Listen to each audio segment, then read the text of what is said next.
While in France, Keir Starmer met with Emmanuel Macron to remember the French soldiers who died during World War I. Starmer stated that he would stop Russia's war of aggression, but hours later, Putin threatened the Prime Minister.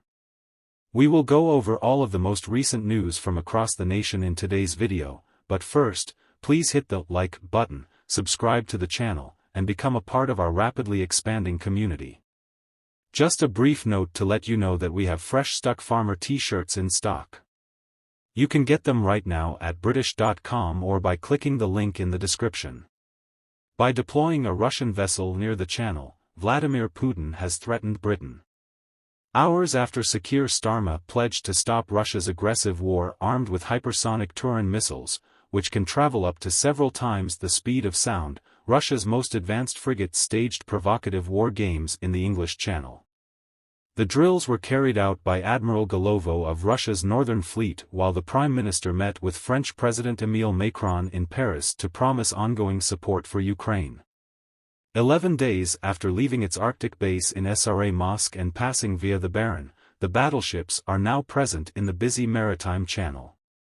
North Seas and Norway. Russian Defense Ministry television networks. The exercises, which involved anti-submarine and anti-aircraft defense operations with Kar-27 helicopters, were verified by Vesta.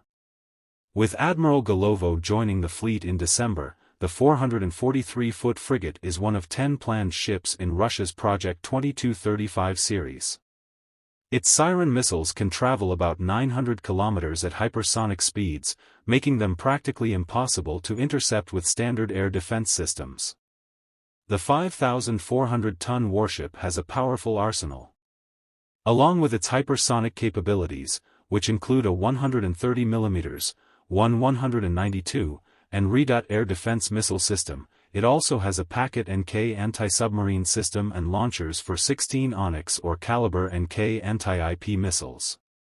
State news agency of Russia. According to TASS, the primary goals of the deployment were to fly the Russian flag and guarantee Russia's naval presence in strategically significant regions of the global ocean.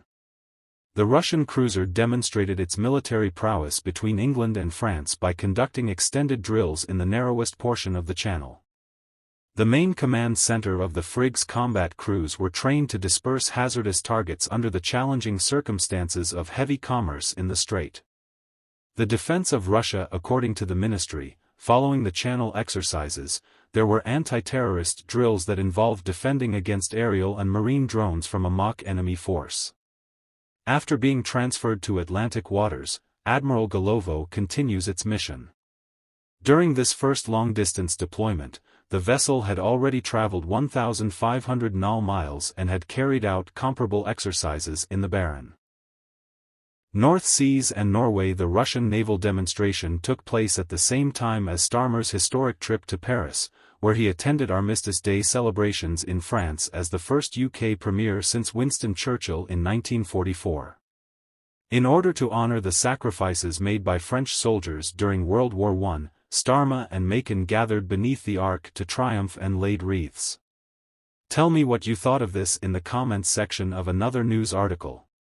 At a packed call to action rally held this evening in Hackney by the Friends of British Overseas Territories, Choian campaigners blasted Prime Minister Sir Keir Starmer for disregarding their right to self-determination and demanded that the deal to hand over the Chos Islands to Mauritius be scrapped. The group was joined by several external speakers, including Reform UK chairman Z. Yusuf, who stated that the election of Donald Trump to the US presidency means their campaign will reach the White House after January 20. Yusuf further asserted that President Trump will listen to Reform UK leader Nigel Farage in order to help them disseminate their message.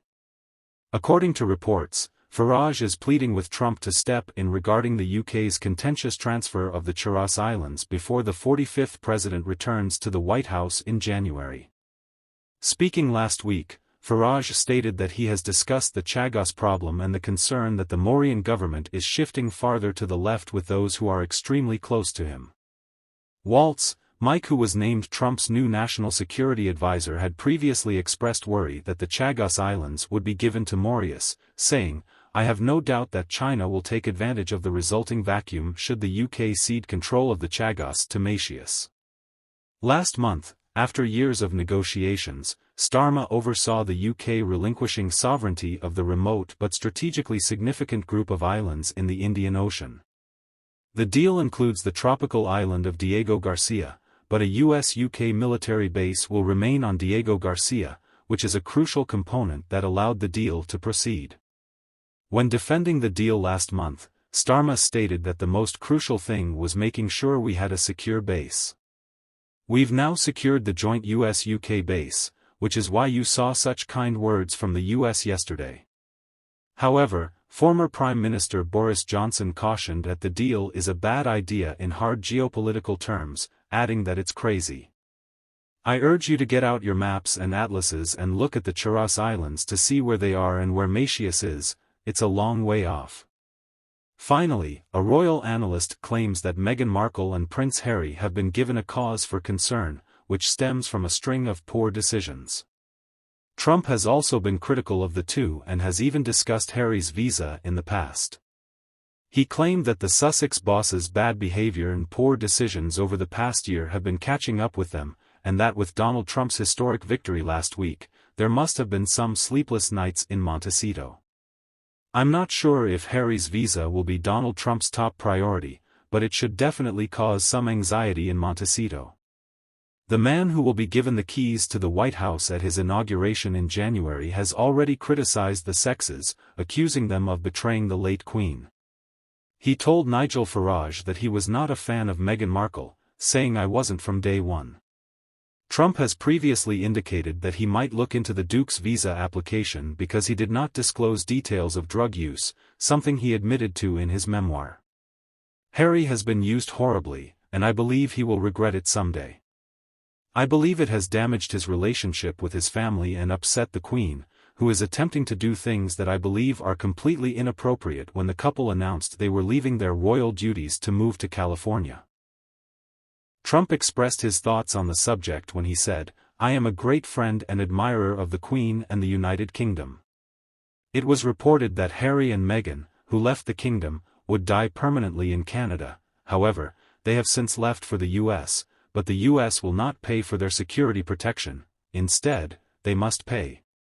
What are your thoughts on the topics we covered in today's video? Please share your thoughts in the comments section below. If you haven't already, please like this video and subscribe to the channel for more British political content. Thank you, and take care. Goodbye.